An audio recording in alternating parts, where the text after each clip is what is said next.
Assalamualaikum warahmatullahi wabarakatuh. Alhamdulillahilladzi ja'ala ramadhana syahran mubaraka asyam li ajlihi taqwa. Allahumma salli ala sayyidina Muhammadin wa ala alihi washabihi ajma'in, amma ba'du.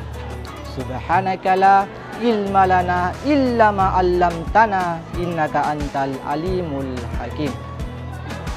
Yang pertama, marilah kita memanjatkan rasa puja dan puji syukur atas kehadiran Allah Subhanahu wa taala yang tak henti-hentinya memberikan kita nikmatnya yang berupa nikmat kesehatan, nikmat kekuatan, dan terlebih-lebih lagi yang namanya nikmat iman dan Islam.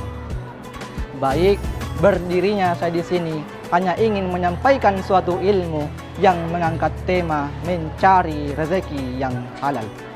Sahabat Mantatu Polman dimanapun Anda berada, sering kita temukan dalam pergaulan sehari-hari orang mengeluh lantaran sulitnya lapangan pekerjaan atau tidak adanya modal untuk usaha, sehingga banyak orang tidak lagi memperhatikan yang halal maupun yang haram, apapun ditempuh asalkan mendapatkan uang.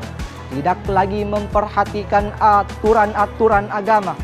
Bahkan ada yang mengatakan, jangankan mencari yang halal, mencari yang haram saja sulit untuk dicari dan lain sebagainya. Alangkah buruknya jika prinsip itu kita pegang dalam kehidupan sehari-hari kita. Padahal kita tahu energi yang kita miliki diberikan oleh Allah Subhanahu wa taala. Lantas makanan dan minuman yang kita konsumsi lalu diproses dalam tubuh dan akhirnya menjadi energi. Dan dengan energi inilah kita dapat beraktivitas setiap hari. Kalau soal halal dan yang haramnya suatu makanan yang kita konsumsi, itu sangat berpengaruh dalam gerak dan sikap kita. Dan apabila makanan yang kita konsumsi berupa makanan yang haram, maka boleh jadi hanya menggerakkan kita dalam kemaksiatan dan kemungkaran.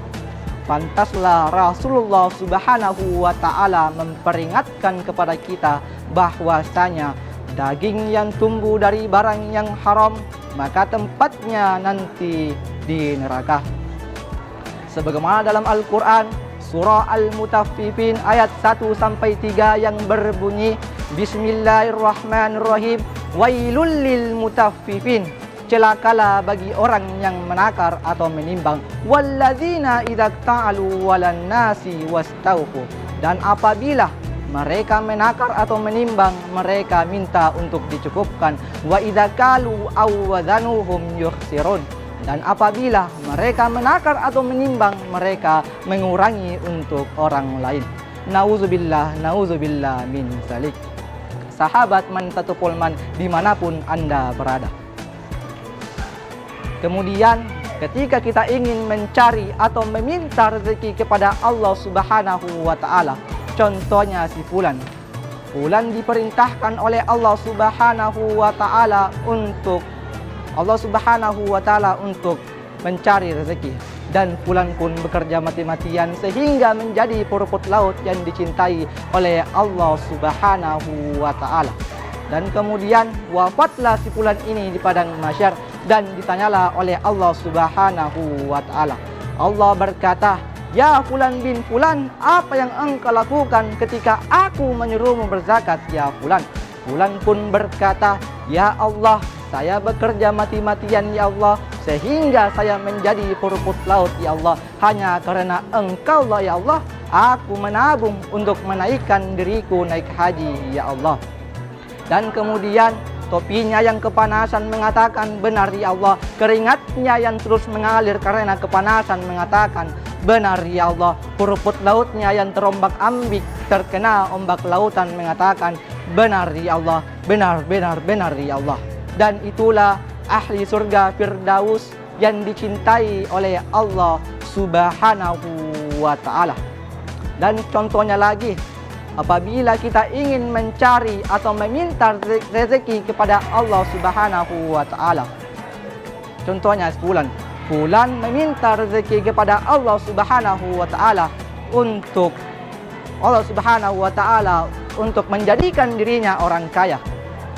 Dan doa si fulan ini tak dijabah oleh Allah Subhanahu wa taala, maka janganlah kita berburuk sangka kepada Allah Subhanahu wa taala. Karena Allah mengetahui apabila si fulan ini menjadi orang yang kaya, ia tidak hanya menjadi orang yang kaya, ia akan menjadi orang yang kaya dan sombong. Maka perbaikilah niat kita sebelum menjadi orang yang kaya. Dengan niat kita baik, kita dapat menjadi ahli surga Firdaus yang dicintai oleh Allah Subhanahu wa taala. Mungkin cukup sekian ceramah yang saya sampaikan, kurang lebihnya mohon dimaafkan. Akhirul kalam. Assalamualaikum warahmatullahi wabarakatuh.